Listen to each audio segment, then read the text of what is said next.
तो last part में एक डीमन गॉड ने एग्जॉर्सिज्म पास गेट पर हमला कर दिया था, लेकिन सही समय पर कायर ने वहां आकर उस डीमन गॉड को खत्म कर दिया। लेकिन ये सिर्फ उस डीमन गॉड की चाल थी, क्योंकि वो कायर को एक ट्रैप में फंसाना चाहता था। इस चीज में उसकी मदद एक दूसरा डीमन गॉड कर रहा था, जिसका नाम ओरियास था। उसने कायर को अपने ट्रैप में फंसा ही लिया था, लेकिन सही मौके पर वहाँ हाओचन आ जाता है और वो दोनों मिलकर उस डीमन गॉड को खत्म कर देते हैं। वैसे हाओचन यहाँ पर मास्क लगाकर आया था, जिस वजह से मास्टर शेनगुआन और कायर के पेरेंट्स उसे नहीं पहचान पाए थे। इस वजह से जब हाओचन अपना मास्क उतारता है तो वो बहुत हैरान होते हैं। वैसे मास्टर शेनगुआन अभी हाओचन की प्रोग्रेस से बहुत ज्यादा खुश थे। साथ ही हाओचन ने उनकी मदद की, इसलिए वो उसे 1 मिलियन मेरिट पॉइंट्स दे देते हैं, जो कि हाओचन को हर टेम्पल से कलेक्ट करने हैं। यहाँ उसका काम खत्म हो चुका था। इसका मतलब अब वो कायर के साथ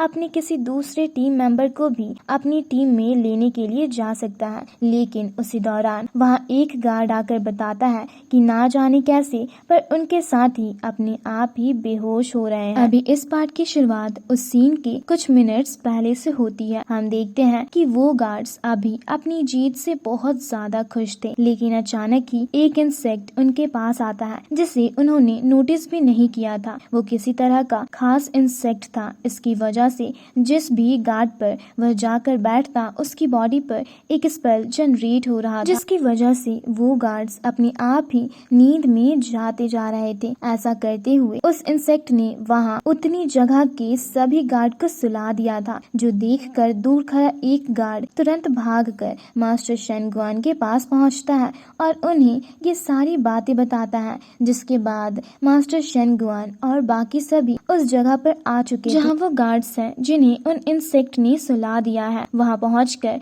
वो सभी देखते हैं कि उन सभी गार्ड्स की चेस्ट पर एक सिंबल बना हुआ है और शायद इसी की वजह से वो गहरी नींद में जा चुके हैं। वैसे तो अभी यहाँ पर बहुत सारे डॉक्टर कोशिश कर रहे हैं उन्हें नींद से बाहर लाने की, लेकिन कोई भी इलाज काम नहीं कर रहा। वहीं खड़ी वो मैजिशियन जिसे हमने पहले मास्टर शेनगुआन के साथ देखा था, वो यहाँ उस सिंबल पर अपनी एनर्जी डालते हुए कहती है कि ये कोई मामूली सिंबल नहीं है। असल में उन्होंने उस इंसेक्ट को नहीं देखा है, जिस वजह से उन्हें नहीं पता कि ये क्या है। हालांकि मास्टर शेनगुआन अभी कह रहे थे कि मुझे लगता है ये किसी तरह की फॉरबिडन टेक्निक है, जिसे किसी डीमन गॉड ने परफॉर्म किया है। जरूर एग्जॉर्सिज्म पास गेट के पास एक और डीमन गॉड है जो कि छुपकर ये सब कर रहा है। ये सुनकर कायर की मदर कहने लगती है कि हम हर जगह देख चुके हैं, शायद वो ऐसी जगह पर होगा जहाँ पर अभी हमने एक्सप्लोर नहीं किया। ये सुनते ही कायर के फादर कह पड़ते हैं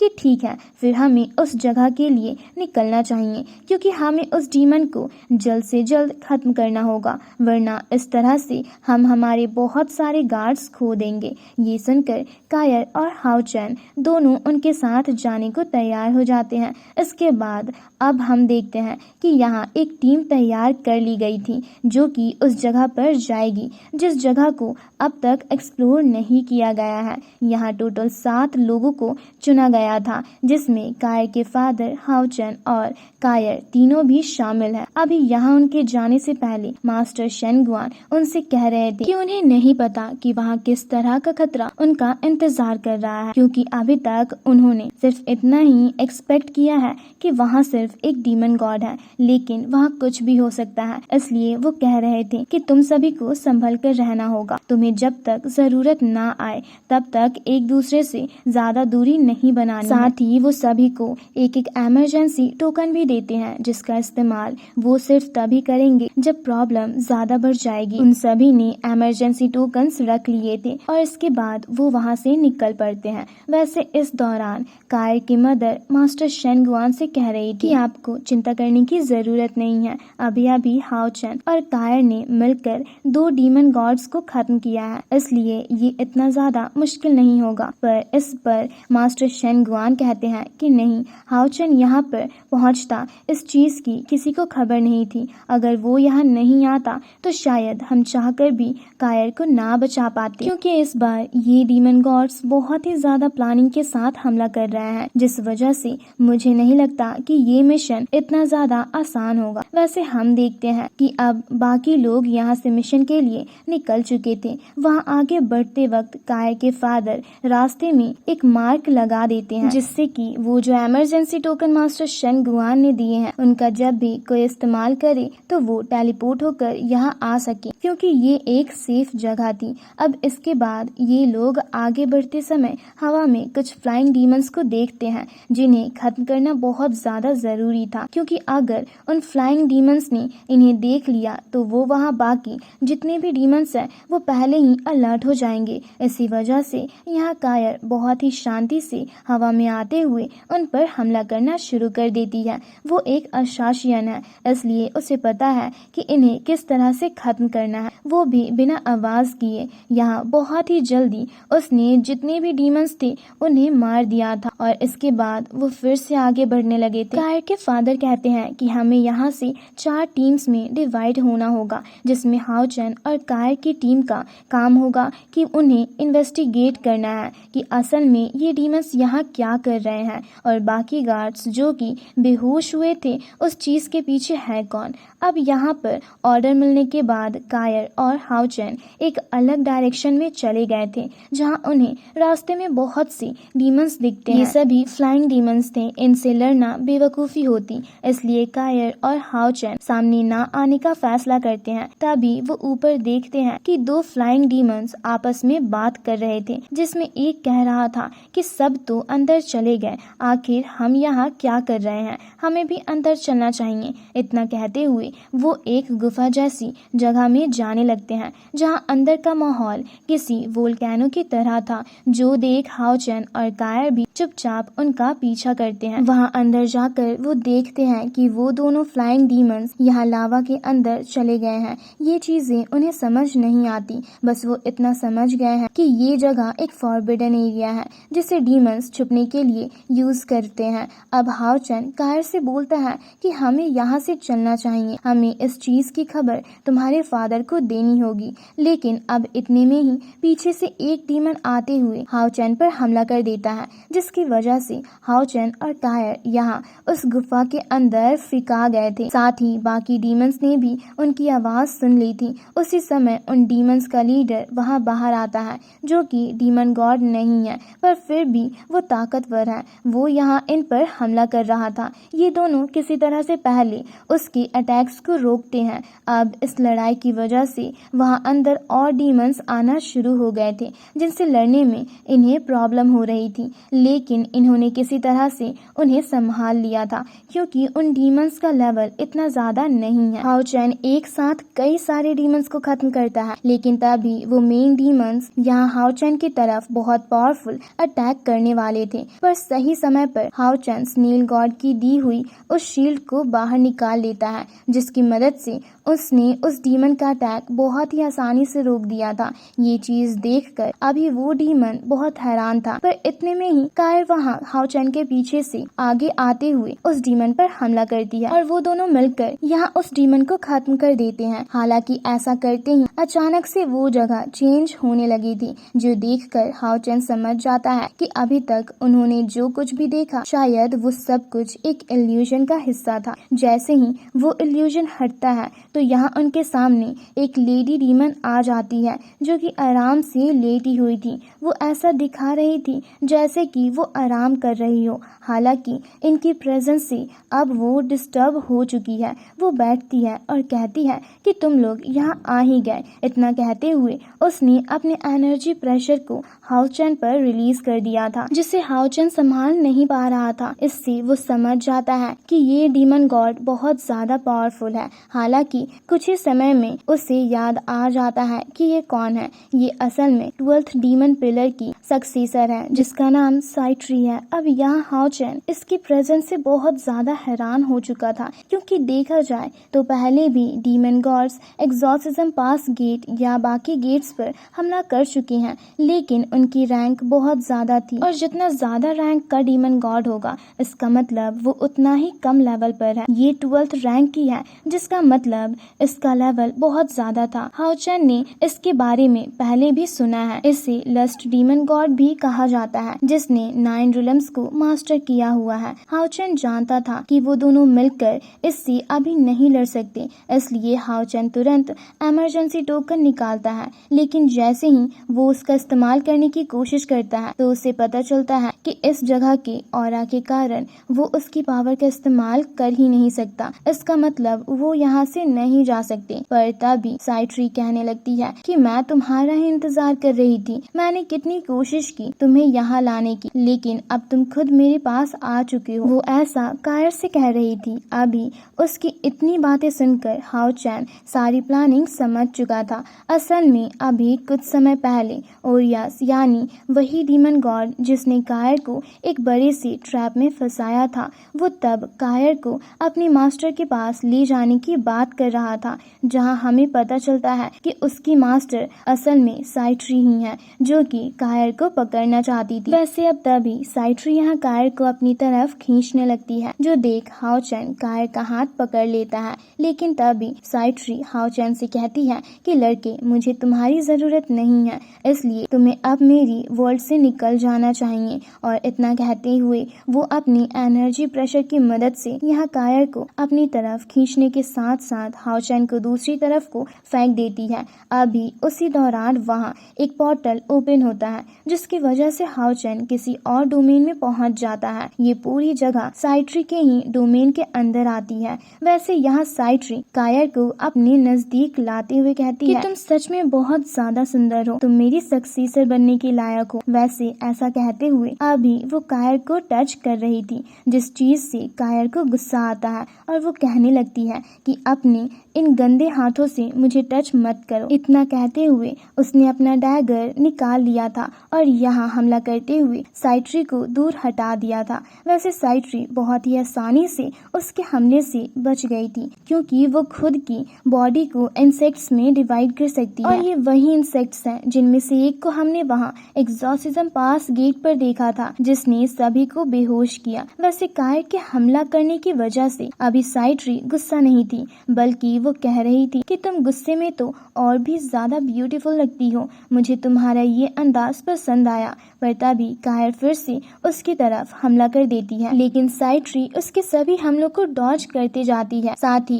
कुछ को तो वो बैरियर्स की मदद से रोक रही थी, लेकिन यहाँ एक भी बार उसने कायर की तरफ हमला नहीं किया था, क्योंकि वो कायर की बॉडी को चोट नहीं पहुंचाना चाहती। वो कायर से कहती है कि मैं तुम्हारे बारे में सब कुछ जानती हूँ। यहाँ वो उसके अटैक से बचते वक्त ये सब बातें कह रही थी। वो बोलती है कि तुम असासियन टेम्पल से बिलोंग करती हो और मैं ये भी जानती हूँ कि तुम गॉड ऑफ डेथ की फेवरेट हो। तुम्हें आगे चलकर कई सारे लोगों की जान बचानी है और तुमने अभी तक भी कई सारे लोगों की जान बचाई होगी, लेकिन तुम्हें खुद तुम्हारे अपनों ने धोखा दिया। ये सारी बातें कहते हुए उसने यहाँ कायर को पकड़ लिया था, लेकिन कायर खुद को आजाद कराते हुए उसे दूर हटाकर कहती है कि मैं नहीं जानती कि तुम क्या कह रही हो। और इतना बोलते हुए वो अपने डैगर की मदद से यहाँ फिर से साइट्री पर हमला कर देती है, लेकिन साइट्री सही समय पर उसके दोनों हाथ और साथ ही उस डैगर को पकड़ लेती है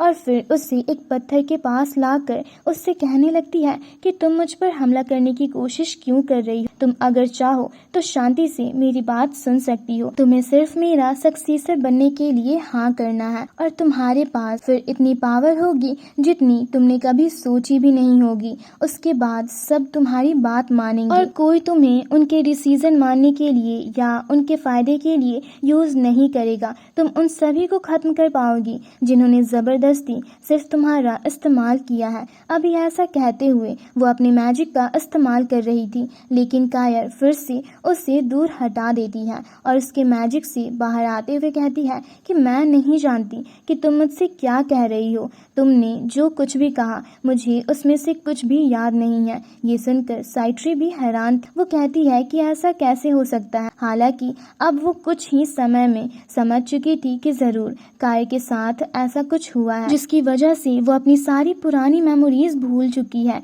लेकिन इस चीज से उसका प्लान बर्बाद हो जाएगा, इसलिए उसे किसी भी तरह से कायर को उसकी पुरानी मेमोरीज वापस दिलानी होगी। यहाँ पर कायर तो अभी उस पर हमला कर रही थी, लेकिन कायर के हमलों से बचते हुए वो कहती है कि मैं अपनी प्रिपरेशन खराब नहीं होने दूंगी। इतना कहते हुए वो अपने किसी फॉरबिडन मैजिक का इस्तेमाल करके कायर को एक बार फिर एक इल्यूजन में फंसा देती है। वो बताती है कि यहाँ तुम्हें अपनी सारी यादें एक के बाद एक देखने मिलेंगी। कायर को अभी इस चीज के बारे में बिल्कुल भी पता नहीं था। उसे लग रहा था कि ये सब सिर्फ एक इल्यूजन है जहाँ साइट्री उसे फिर से फंसाने की कोशिश कर रही है। हालांकि ये सुनकर साइट्री उससे कहती है कि अगर तुम्हें लगता है कि ये सिर्फ इल्यूजन है तो तुम इससे बाहर निकलने की कोशिश क्यों नहीं करती हो। अब वहाँ कायर उस अलग से डोमेन में आगे बढ़ रही थी। उसकी तरफ कुछ क्रिस्टल्स आ रहे थे जिसमें वो खुद को तो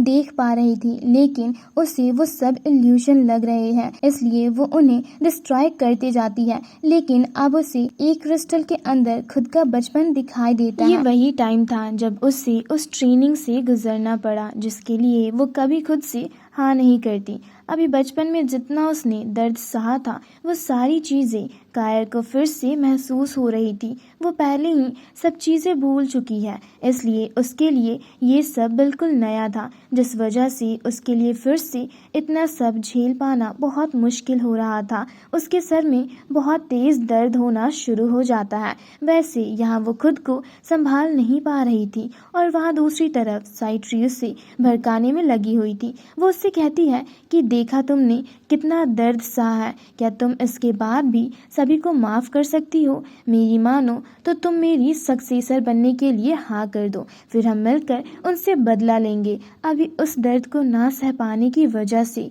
कायर फिर से उन क्रिस्टल को डिस्ट्रॉय करने लग जाती है, लेकिन अचानक ही वहाँ की ज़मीन क्रैक होती है और वो नीचे गिरने लगती है जहाँ हर तरफ सिर्फ अंधेरा था। अभी वो शैडोज उसकी बॉडी को कवर कर रही थी, जहाँ हम देखते हैं कि वो बेहोश हो चुकी है और अभी साइट्री उसके पास है। उसका मैजिक कायर पर पूरी तरह से काम कर रहा था और वो शायद उसे यहाँ अपनी सक्सेसर किसी तरह से बना भी लेती। लेकिन इतने में ही वहाँ फिर से सेम वैसा ही पोर्टल ओपन होता है जैसा तब हुआ था जब साइट्री ने हाओचैन को यहाँ से बाहर निकाला था। उस पोर्टल के थ्रू हाओचैन फिर से उस डोमेन में पहुँच जाता है और आगे बढ़कर साइट्री पर हमला करने लगता है। उसने यहाँ अपने पहले अटैक से साइट्री को कायर से दूर हटा दिया था और इसके बाद अब वो क्लोज रेंज में आकर उससे फाइट करने लगा था। साइट्री अभी ये समझ नहीं पा रही थी कि हाओचैन फिर से यहाँ कैसे आ गया। बाकी लड़ते वक्त वो जानती थी कि जीत उसकी होगी,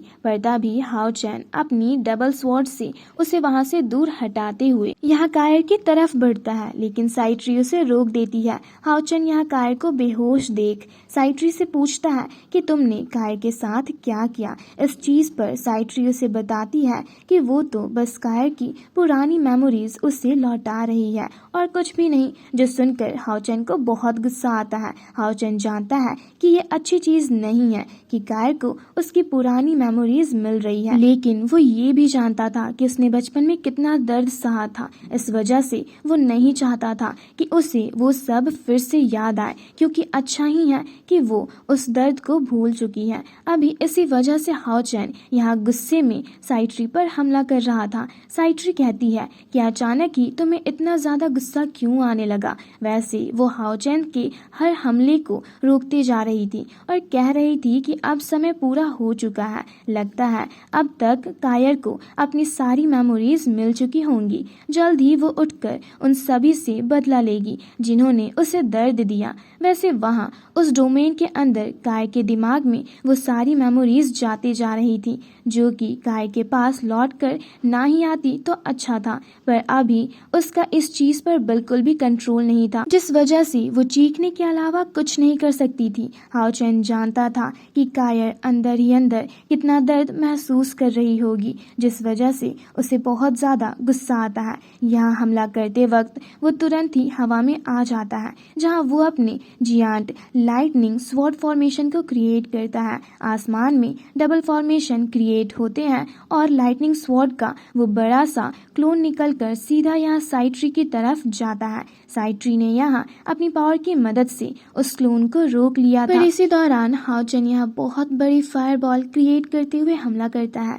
जो कि साइट्री के लिए रोक पाना बहुत मुश्किल था। फिर भी उसने अपनी पावर से उस अटैक को भी रोक लिया था। हालांकि इस चीज से उसे अच्छा खासा डैमेज पहुंचा है। इसी चीज का फायदा उठाते हुए हाओचन तुरंत ही वहां से कायर के पास जाता है। वहां कायर की बॉडी पर एक लेयर पड़ रही थी। हाओचन तुरंत उसके हाथ को पकड़ते हुए उससे जागने को कहता है। अभी जब हाओचन ने उसका हाथ पकड़ा था तो ये चीज कायर वहां उस डोमेन के अंदर महसूस कर पा रही थी। वहां वो हाओचन को देख रही थी जो कि उसके करीब आ रहा है। वो भी अपना हाथ हाओचन की तरफ बढ़ाती है, लेकिन वो दोनों हाथ पकड़ पाते इसके पहले ही यहाँ बाहर साइट्री वहां पहुंचकर हाओचन को फिर से अपनी पावर की मदद से पीछे की तरफ खींचने लगती है और कहती है कि मेरे प्लान को खराब मत करो, कायर मेरे लिए सबसे परफेक्ट सक्सेसर है। ऐसा कहते हुए वो हाओचन को पीछे की तरफ खींच रही थी। हम देखते हैं कि हाओचन इससे धीरे धीरे